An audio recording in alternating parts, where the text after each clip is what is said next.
Social মিডিয়ায় আপনার বক্তব্য প্রচার করার পর তারা এমবার্গো দিয়েছে। কিন্তু সেই দিন মানিয়ে আজকে আপনি যখন ক্ষমতায় আসীন হয়েছেন, আপনি আপনার সেই নিষ্পোষণের কথা বলে গেছেন। আপনার কর্মীরা 17 বছরে হাসিনার গুম নির্যাতন বাক স্বাধীনতা হারানোর কথা বলে গেছে, যার ফলশ্রুতিতে আজকে সরকারের সমালোচনা করে পোস্ট দেওয়া হলে বিএনপি লোকজন তেলে বেগুনে চলে ওঠে।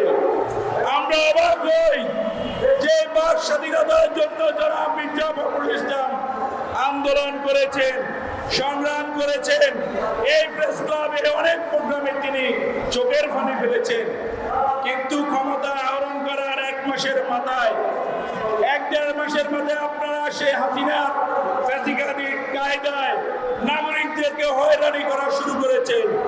মির্জা ফখরুল ইসলাম আলমগীর সাহেব এখন বলছেন যে সোশ্যাল মিডিয়ার নিয়ন্ত্রণ করতে হবে। কেন করতে হবে ভাই?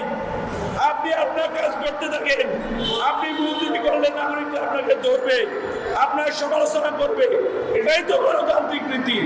কিন্তু আপনারা গণতন্ত্রের কথা বলে ক্ষমতায় এসে মানুষের সমালোচনা নিতে পারছেন না। এটাই তো ফ্যাসিবাদী আচরণ, এটাই তো হাসিনার আচরণ। আমরা চাই না আপনারা ফ্যাসিস্ট হয়ে ওঠেন, কিন্তু ইতিমধ্যে গত 1 মাসে 6 জন নাগরিককে বিনা ওয়ারেন্টে ডিজিটাল সিকিউরিটি অ্যাক্টের মাধ্যমে 54 ধারায় কোনো রকম মামলা ছাড়া গ্রেপ্তার করে হয়রানি করে আপনারা বয়স সংস্কৃতি ফিরিয়ে আনতে চান।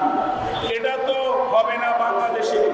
কারণ এই জেনারেশন হাসিনার মতো 17 বছরের দানবকে মুহূর্তের মধ্যে ইন্ডিয়া পালিয়ে যেতে বাধ্য করেছে। আপনারা তো তাদের কাছে নসি।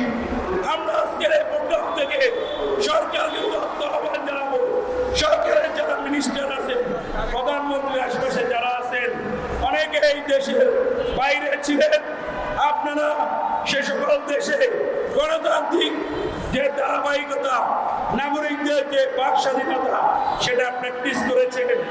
তৎকালীন সরকারের বিরুদ্ধে আপনারা আন্দোলন করেছেন, সংগ্রাম করেছেন, বিবৃতি দিয়েছেন। তখন ভালো লেগেছে, এখন ভালো লাগে না। এখন ক্ষমতার মধু খাচ্ছেন। এখন আপনাদেরকে কিছু বললেই আপনারা মুক্ত সুস্থ ফ্যাসিস্ট হ্যান ত্যান বলে পিস করার চেষ্টা করছেন। আমরা স্পষ্ট ভাষা বলে দিতে চাই, হাসিনা 17 বছর পরেও পালিয়ে যেতে বাধ্য হয়েছে। আপনারা হাসিনার আচরণ পরিহার করুন, গণতান্ত্রিক আচরণ করুন। আপনারা যদি ভালো কাজ করেন, মানুষ অবশ্যই আপনাদেরকে সাধুবাদ দিবে। কোন নাগরিক যদি সে আপনাদের বিরুদ্ধে অযাচিত মন্তব্য করে, সেটা তো মানুষ তাকে ধিক্কার জানাবে। কিন্তু আপনারা সেটা না করে নাগরিকদেরকে গ্রেপ্তার করে তাদেরকে আইন শৃঙ্খলা বাহিনী দিয়ে অ্যারেস্ট করে যে বয়স সংস্কৃতি ফেরত আনার চেষ্টা করছেন, সেটা হচ্ছে আপনাদের জন্মভূমির অঙ্গায় ফেরত আসবে। সুতরাং আজকের এই প্রোগ্রাম থেকে আমরা আপনাদের প্রতি আহ্বান জানাবো, কোন নাগরিককে তার মতামত প্রকাশের জন্য আপনারা হয়রানি করবেন না। একান্তই যদি কোন আইন শৃঙ্খলা ভঙ্গ করে, থ্রেট করে,